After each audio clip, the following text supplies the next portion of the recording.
Okay, so this is the first Raw in the post-Big Johnny, post-People Power era of the WWE. So while they're on the way to figuring out who their permanent new GM of both shows is going to be, they're doing interim general managers for both shows, and they're using GMs from the past.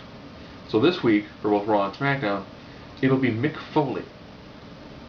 So a list of names that have actually been former general managers. That includes people like William Regal, Paul Heyman, Vicky Guerrero, Teddy Long.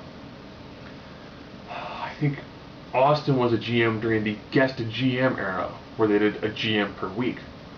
The vast majority of the guest hosts they did for the past couple of years were also general managers for approximately one day. That also leaves Eric Bischoff, Ric Flair. There's a whole long list of people who have actually been GMs for at least a day or so they could potentially be used for this interim period. He brings out Laurinaitis so he can give his farewell address. Laurinaitis decides that he will actually have his address towards the end of the night when he has his handicap match with John Cena. It'll be Laurinaitis, Otunga, and Show versus John Cena. All well and good, he leaves the ring. Our opening contest is a tag match. Kane and Daniel Bryan, in his wickedly awesome Yes jacket, take on the team of Sheamus and CM Punk. This was an absolutely fantastic match. Good back and forth, nice working to it. And then towards the end, AJ runs up dressed as Kane, so Kane J. Does her little hoppy skippy thing all around the corner. And there's a shot where Kane kind of sees her, and then Kane does this like break your neck head whip and looks at her. And she goes around the ring. Kane then kind of chases her up the ramp a little bit, kind of confused, which then leads to the finish, a GTS into a brogue kick. 1, 2, 3. Nice, very good, very solid match. They finally broke up Swagger and Ziggler, where they finally had a match. It was a decent match, I'm glad that Swagger brought up that he was a world heavyweight champion for 4 months. So that way the 12 of us who remembered that time when he won Money in the Bank. And I believe the person he beat was Jericho.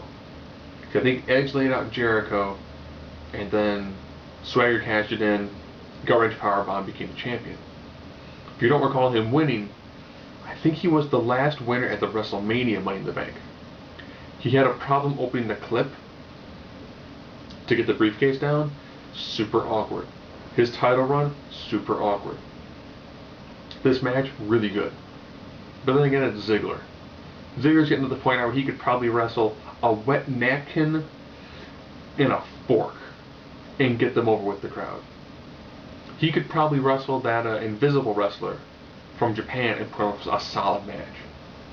He wins it, and I guess the same way he also wins Vicky Guerrero's hand because they kind of kiss. So he was with Vicky during the time when Vicky was feuding with Edge. Then they threw in Swagger, and they dumped Swagger to go back to it being Vicky and Ziggler. Okay. Decent. Hopefully now he gets a push to go after the world title. Or a major title of some sort. Del Rio made his return match against Santino. Of course he won. Paul Heyman came down as the mouthpiece for Brock Lesnar, or Brock Lesnar.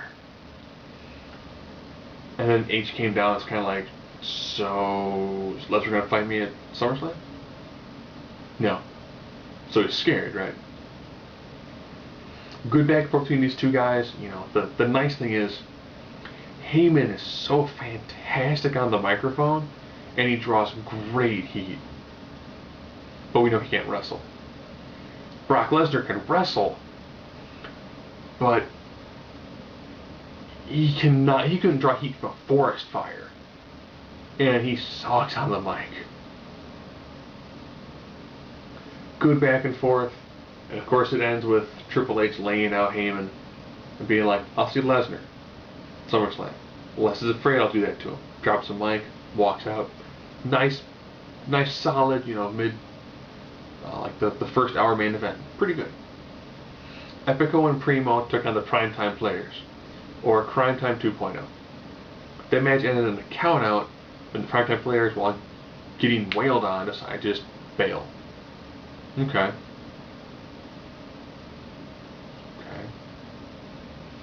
The special guest star this week was Cyndi Lauper, who hadn't been in the ring for 27 years. Yes, the vast majority of people who watch wrestling now do not recall Cyndi Lauper being in the ring. I do. You got Wendy Richter, who looks kind of worse for wear. And Layla was in the ring too to talk about, the Rock and wrestling connection, which helped lead to the E as we know it now, which helped the Divas become front and center. And then Heath Slater comes down and is like, nobody cares, this is stupid, this is a train wreck, why are we wasting time with this?